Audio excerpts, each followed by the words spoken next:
Friends, myself Bhim Kumar, I am smart value city, I belong to Bettiah Bihar. दोस्तों, आज हम बात करेंगे इम्यूनिटी सिस्टम को लेकर और विटामिन सी को लेकर।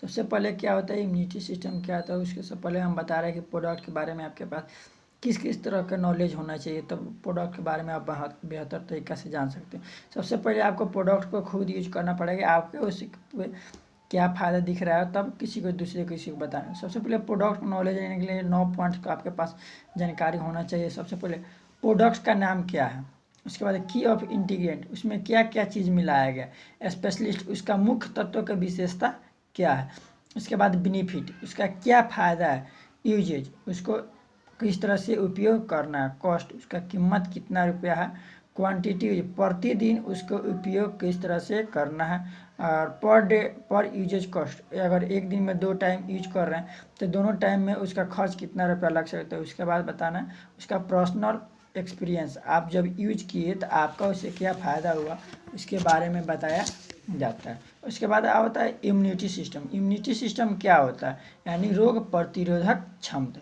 इम्यूनिटी सिस्टम हमारे शरीर को रोगों से बचाता है तथा जो बैक्टीरिया, विषाणु, जीवाणु, अन्य कीटाणु अगर गलती से भी हमारे शरीर में प्रवेश कर जाते हैं, अंदर चले जाते हैं, तो हमारे शरीर में जो इम्यूनिटी सिस्टम होता है उससे लड़ाई करके टिश्यू को सुरक्षित रहता है। टिश्यू जब सुरक्षित रहेगा तो हम लोग का बॉडी और अच्छा तरीक़ा से काम करेगा। अगर टिश्यू ही खराब हो जाएगा तो हमारे शरीर बहुत तरह से बीमारियों से ग्रसित हो जाएगा। आखिर टिश्यू हमारे शरीर में जो होता है इम्यूनिटी सिस्टम कौन कौन से अंग को कहते हैं, कौन कौन से। सबसे पहले होता है वाइट ब्लड सेल, उसके बाद antibodies, complement system, lymphatic system, spleen, bone marrow और थाइमस।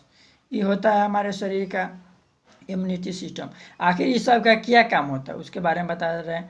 वाइट ब्लड सेल क्या करता है, हमारे शरीर में जो इन्फेक्शन होता है वो इन्फेक्शन को दूर करता है, रोकता है, उसको ठीक करता है। उसके बाद एंटीबॉडी, ये रोग प्रतिरोधक क्षमता है जो हमारे शरीर में किसी प्रकार के हार्मफुल वायरस अगर प्रवेश करता है तो उसको प्रवेश करने से रोकता है। उसके बाद आता है कॉम्प्लीमेंट सिस्टम, जो भी वायरस जंग, हवा, पानी के माध्यम से या गलत भोजन खाने से हमारे बॉडी में अगर प्रवेश कर जाता है तो उसे बाहर निकालने में मदद करता है। उसके बाद आता है लिम्फेटिक सिस्टम, पेट में जो अपशिष्ट पदार्थ होते हैं यानी कचरा होते हैं उसको पेशाब और पैखाने के रास्ते से हमारे शरीर के से बाहर निकालता है। स्लीपेन क्या होता है, रेड ब्लड सेल की मात्रा को बढ़ाता है, लाल रक्त कोशिकाओं की मात्रा को बढ़ाता है जो हमारे शरीर में बीमारियों से लड़ने में हमको मदद करता है। उसके बाद है बोन मैरो, यह हमारे शरीर में हड्डियों के अंदर पाया जाता है जो रक्त को हमारे शरीर के हर एक अंग तक, हर एक भाग तक ले जाने में मदद करता है। उसके बाद थैमस, थैमस क्या होता है, वाइट ब्लड सेल WBC के हर कण को, हर भाग को हमारे शरीर में तक, हर एक अंग तक ले जाने में मदद करता है। और इसके ना होने से क्या क्या बीमारी हो सकता है, HIV हो सकता है, एड्स होता है, फ्लू का बीमारी हो सकता है, सेक्सुअल चीज़ में सेक्स में प्रॉब्लम हो सकता है। उसके बाद आता है टेटनस में प्रॉब्लम हो सकता है और बहुत सारे बीमारियों में प्रॉब्लम हो सकता है। मलेरिया जैसे कि हो गई, सब बीमारियों में भी हमारे घाटा हो सकता है। आखिर हम लोग को अगर इम्यूनिटी सिस्टम को स्ट्रॉन्ग करना हो तो कैसे कैसे कर सकते हैं उसके बारे में बता रहे हैं। डोंट स्मोकिंग, बिना धूम्रपान किए, जैसे देखते हैं बहुत सारे लोग सुरती, बीड़ी, हजूर खाता है, उन लोग को अगर नहीं खाएगा तो उन लोग को स्ट्रॉन्ग हो जाएगा इम्यूनिटी सिस्टम। एक्सरसाइज रेगुलर, प्रतिदिन हम लोग को कम से कम अपने बॉडी को आधा घंटा एक्सरसाइज करके हम लोग अपने इम्यूनिटी सिस्टम को स्ट्रॉन्ग कर सकते हैं। मेंटेन हेल्थी वेल्थ, अब हम अपने शरीर को, हेल्थ को, वजन को बढ़ा कर एक मेंटेनेंस हाइट के हिसाब से बढ़ा के हम अपने शरीर को, इम्यूनिटी सिस्टम को स्ट्रॉन्ग कर सकता है। Avoid alcohol and drink in only moderation, हम लोग को अल्कोहल को त्याग कर, दारू शराब नशा जितना होता वो लोग को त्याग कर, और उसके साथ साथ ड्रिंक ओनली इन मैटर, हम लोग को दूध, दही, छाछ, जितना घी होता है उस सब को अगर रेगुलर प्रतिदिन यूज करते हैं एक लिमिट के अनुसार, तभी हम लोग के इम्यूनिटी सिस्टम को स्ट्रॉन्ग कर सकते हैं।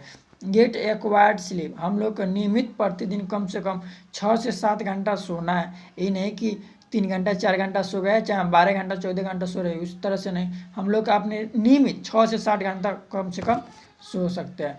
Take sleep take step avoid infection such as a washing your hand.